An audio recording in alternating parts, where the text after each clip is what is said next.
és un curs destinat a joves d'entre 16 i 21 anys que no han acreditat l'ESO i que volen seguir tenint una oportunitat en el món dels estudis.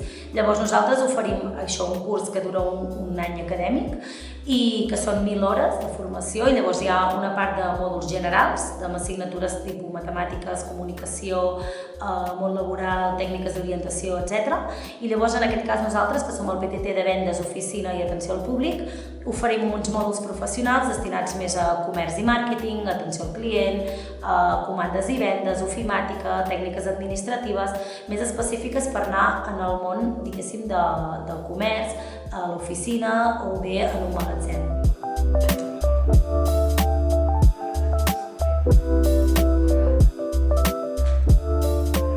Una de les coses que solen destacar els nostres alumnes de PTT és la diferència que han observat entre l'ESO, el tracte que han tingut durant l'ESO, i la que tenen al PTT.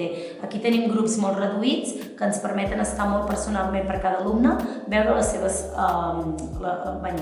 seves aptituds i les seves capacitats i poder-lo orientar cap a on són més bons. Per exemple, aquí fan 180 hores en centres de treball, llavors els orientem més cap a on creiem que poden donar el seu màxim rendiment.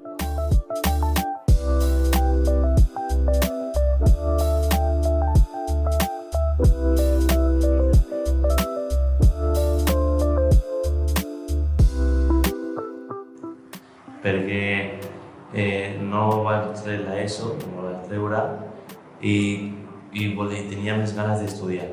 I això va tenir una salida al PTT que podíem fer un cicle i seguir estudiant. I vaig anar aquí al PTT.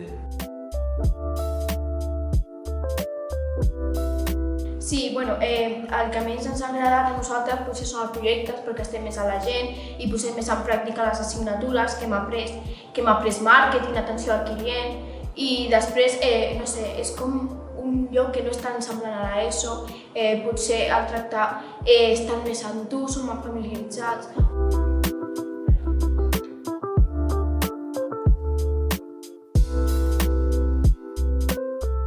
També crec que ens ajudarà perquè posem en pràctica tot el que aprenem a classe i, no sé, ja et dona com una primera imatge del que seria el treball i potser tens referències o, no sé, et poden contractar després. Hi ha molts factors que potser que sí que ens ajudin a trobar feina en el futur.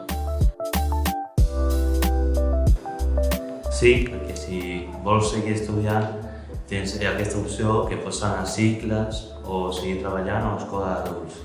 I abans de quedar-te en casa pots estudiar.